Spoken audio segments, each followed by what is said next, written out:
электромобилдерди дүйнө жүзүндө чыгып аткандыгын байкап жүргөнбүз. Анан кураштырса болобу деген ой ушу 2015-16 жылдары келген.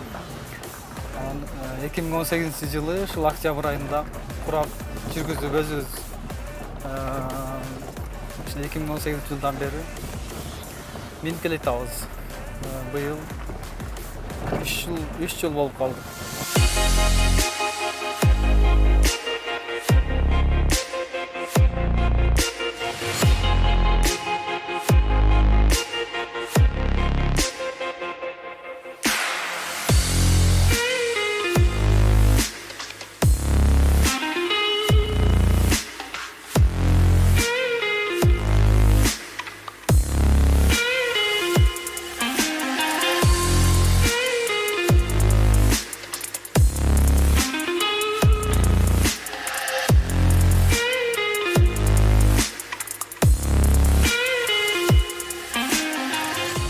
Günümdük koldonuуда бул арзан эсептелет экен да. Себеби бензинди күндө бир топ акчага куясыз. Булга болсо электр энергияга бир айда гана бир төлөп коесуз. Ал деле өтө көп талап кылынбайт. 100 сом, 200 сом ошол төлөнөт бир айда.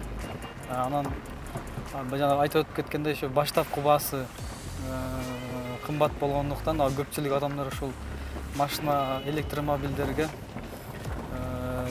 жакшы мындай спрос болбойт деп ойлоп атам да мен өзүмчө. Биздин ушул машинабыз 10 киловатт электр энергиясын алат. Ошо 220 вольт токтон. Ошол 10 киловатт тогубуз ошол үйдө сайганга байланыштуу. Ошол 2 сомго жетпеген акча менен ар киловаттына 2 сомго жетпеген акча төлөйм.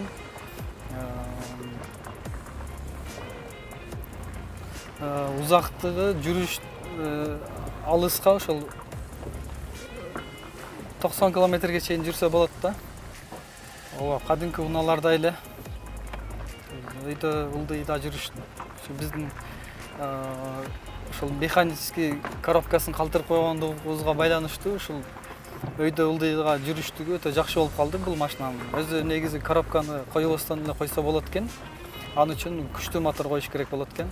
Күчтүү мотордун баасы бир топ кымбат. Биз ошол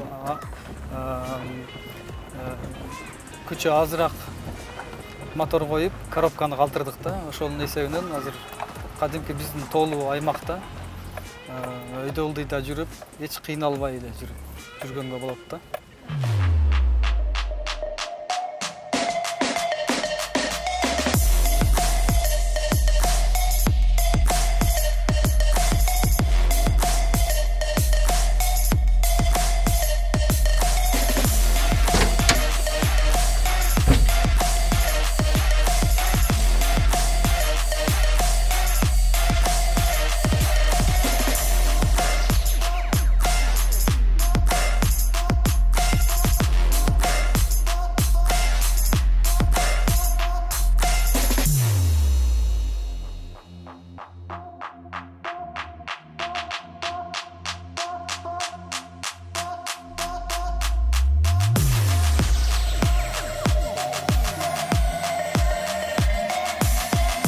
Айырмачылыгы ушул антифриз май куюлбайт, моторго мотор май куюлбайт, бензин куйбайсыз, технический обслуживание жанагы свеча жана башка ар кандай бензин моторго тийиштүү деталдарды оңдотуштун зарылчылыгы жок экен. Ошол азыр 3 жылдык мисалы тажрыйбамда өзүм деле байкадым. Ошо дүйнө жүзүндөгү көпчүлүк электромобилдерди деле байкап келатабыз. Алар деле деталы өтө аз болгондуктан баягы көп ремонтту талап кыла бербейт экен. Көрүп атабыз, кээ бирки кымбат баалуу машиналар да кымбат неме талап кылынат экен, запчасттары. Бирок мындай арзаныраак электромобилдерди баасы ошол обслуживание деп коет го, кызмат немеси ошол бир топ арзан экен да. Кышында деле, жайдын ысыгында деле, жайдын ысыгында ысып кетти, кыштын ысыгында тоңуп калып, батарейкасы үшүп калды деген андай тема жок бунда. Жакшы кышында деле ошол жайдын күндө канча жүргөн болсом, кыштын күндө деле ошончо жүрөм, ошончо узактыкка. Себеби автономный дизельный отопитель койгондугума байланыштуу ошондой болуп калды. Жайдын күнү деле ошо суусу кайнап кетти, ысып кетти деген нерсе болбойт. Жок, бул машинаны ошол уста киши бар эле, ошол киши жасап берген мага. Менде дагы кызыгуу бар эле, мен дагы кызыгып жүргөмүн. Ошон үчүн барып жасаттым. Тиги киши макул болуп көрүнгөнү менен байланыштуу. Бензин кечеги пандемиядан кийин эле өтө тездик менен көтөрүлүп кетпедиби? Биз болсо чындап көңүлдө эле бурбаптырбыз, бензин бир топ көтөрүлүп кеткен, арзан деп эле ойлоп жүргөмүн. Атамдын машинасын сурап бир жака барыш керек болгондо куйганда чөнтөгүм маңырай эле түштү да. Кой өзүм машинама минейинчи деп эле, анан өзүм машинама өтүп калдым. Кызыктуу окуялар болду, бир-эки жолу болду. Расчет бузулуп калат да, кээдечи көпчүк салууласын.